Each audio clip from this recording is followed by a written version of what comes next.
Manejo de constipación.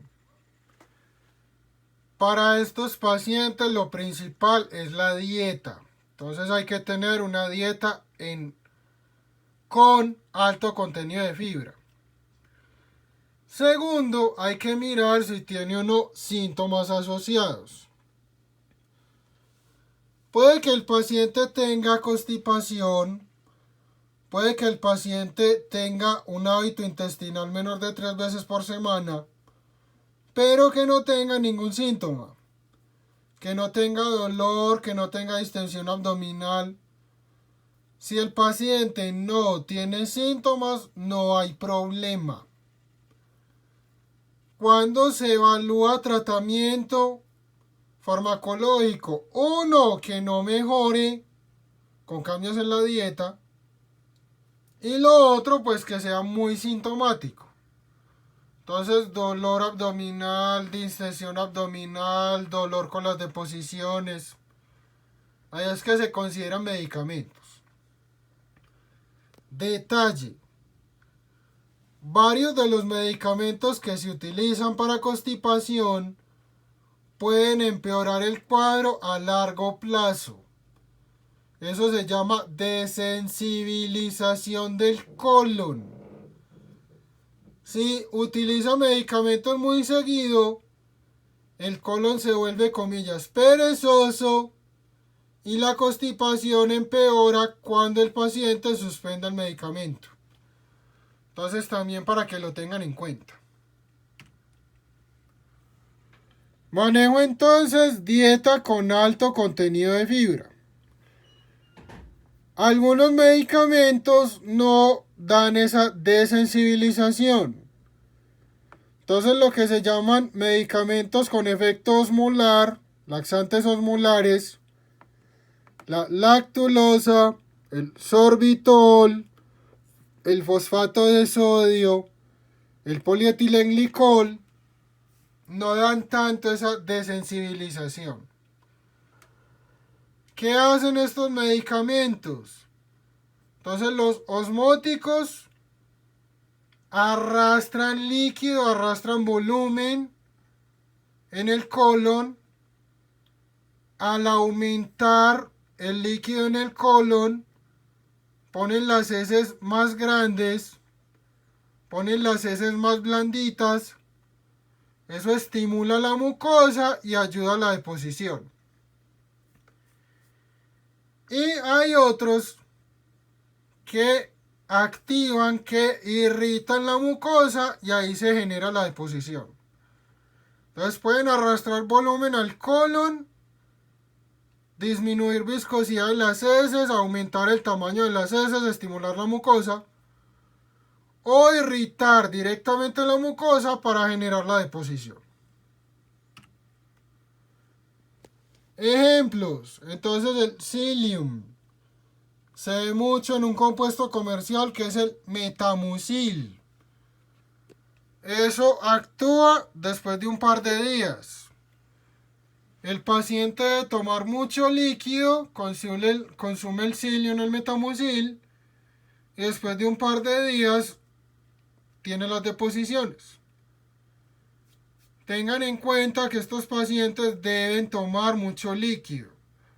¿Por qué? Porque estos medicamentos arrastran líquido al colon, se pierde más líquido del habitual. Entonces, si no toma líquido, uno, puede bajar el efecto del medicamento. Dos, dado el caso, el paciente se puede deshidratar. Y lo otro, tengan en cuenta, pues, el paciente puede llegar a lo contrario, está con constipación, le puede dar diarrea. Laxantes osmóticos tienen varios usos. El principal no es manejo como tal de constipación, no es lo habitual, sino previo a exámenes radiológicos. Entonces, previo a una ecografía de abdomen, a una tomografía de abdomen, la noche antes del examen le dicen que consumen laxante, hacen un vaciamiento de todo el intestino y eso facilita los exámenes diagnósticos. Entonces se utiliza más para eso. La lactulosa se utiliza mucho para pacientes con cirrosis hepática y antecedente de encefalopatía hepática asociada a la cirrosis. Esa lactulosa disminuye el número de bacterias en el intestino, cambia el pH del intestino. Eso hace que las bacterias del intestino no produzcan los metabolitos derivados de amonio, NH4. Y esos metabolitos de amonio están asociados con la encefalopatía. Entonces se reduce un poquito la carga de bacterias, se reduce la producción de metabolitos tóxicos derivados del amonio y al paciente le da menos encefalopatía. Entonces la lactulosa se utiliza mucho para pacientes con encefalopatía hepática por cirrosis hepática. Estos también se utilizan, por ejemplo, en urgencias para un cuadro que se llama impactación fecal. El paciente llega con dolor, distensión, llega después de varios días que no ha podido efectuar deposición y normalmente se palpa la materia fecal en marco cólico. Entonces se llama impactación fecal. Estos también sirven en ese caso. El laxante que más van a utilizar, que más van a tener disponible en urgencias, vuelvo ahí, explico, impactación fecal, paciente sintomático, dolor abdominal, distensión, es el fosfato de sodio. Nombre comercial más habitual, Trabat. Ese se puede administrar vía oral o se puede administrar vía intrarrectal, eso se denomina enema. Tengan en cuenta que no deben administrar varias dosis seguido. 1. Riesgo de diarrea. 2. Riesgo de hiponatremia o deshidratación. Entonces empiezan a administrar enemas en forma continua, varias veces en una semana, varias veces en un día.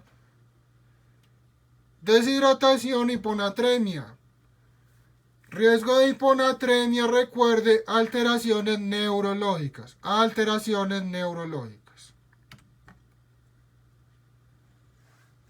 Medicamentos estimulantes e irritantes de la mucosa, por ejemplo el bisacodilo. Nombre comercial, Dulcolax.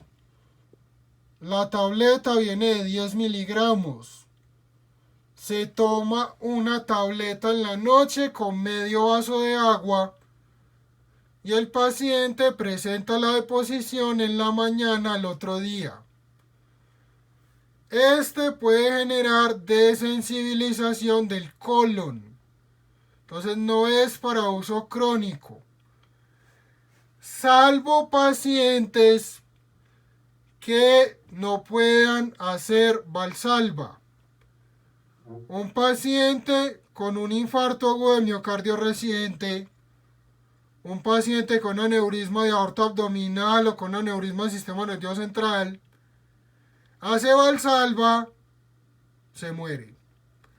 Entonces en esos pacientes, tiene que hacer fuerza para la deposición, reacción vagal, se llama Valsalva, pues le dicen Valsalva, y por aumento de presión intraabdominal o por la reacción vagal o por el aumento de la presión cuando hizo fuerza, se reventó el aneurisma, le dio otro infarto, se murió. Decía, en esos pacientes sí se usa a largo plazo. Caso contrario, no se recomienda a largo plazo por desensibilización del colon. Otras sustancias con acción parecida. Cena, cáscara sagrada, esos son derivados de plantas. ¿Puede servir para constipación? Sí. Recomendación, nunca usar más de 2 semanas seguido. Uso por más de 2 semanas, dependiendo del paciente, dependiendo de cómo lo preparen, contenido de la planta, concentración, qué cantidad, bueno. Riesgo de daño hepático. Consumo de ese tipo de sustancias, 1, desensibilización del colon a largo plazo, empeora la constipación. 2, riesgo de daño hepático. ¿Qué hacer? No utilizar más de 2 semanas, no utilizar más de 2 semanas. Otro que utiliza mucho el ácido rinoleico. Eso da diarrea. 1. 2. Uso repetido puede bajar las vitaminas liposolubles, vitamina A, vitamina K, vitamina D. Entonces puede causar déficit de vitaminas. Y el otro uso que no tiene que ver con este tema, pero para que lo tengan en cuenta, a las pacientes embarazadas, cuando les está llegando el término, el momento del parto, la gente acostumbra a recomendarles ácido rinoleico. No soporten esa recomendación. Recomienden a las pacientes que no usen eso. ¿Por qué?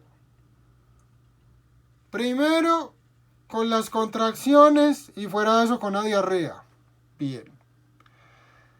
Segundo, llega el momento del parto, está con diarrea.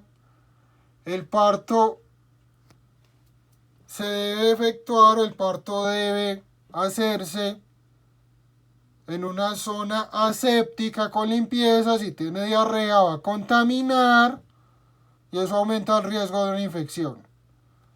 Entonces tratar de que las embarazadas no usen eso en el trabajo de parto. El polietilenglicol se utiliza para unos pacientes que se denominan body packers. Esos son los pacientes negociantes que se tragan la bolsita con cocaína, con heroína y que intentan exportarla. Esas bolsitas hay que sacarlas. Si esa bolsita no sale, se puede reventar y el paciente se puede intoxicar. Y lo otro, esa bolsita también hay que sacarla porque dependiendo de los gramos le dan la pena. Entonces no se puede descartar. Eso se entrega a la policía, cadena de custodia. Y de ahí, según los gramos, le dan los años de prisión. Entonces a ese paciente conocido como mula,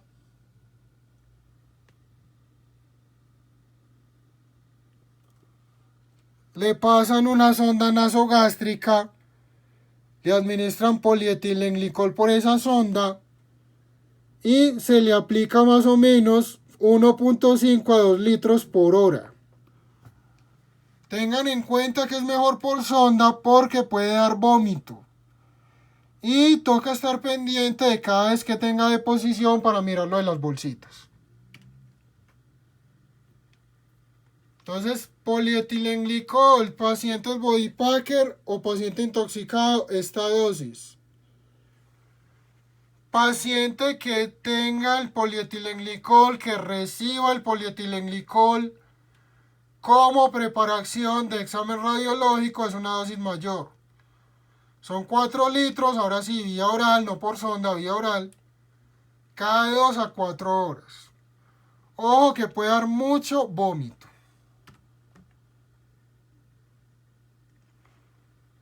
Cualquier duda o cualquier inquietud, entonces me envían un correo.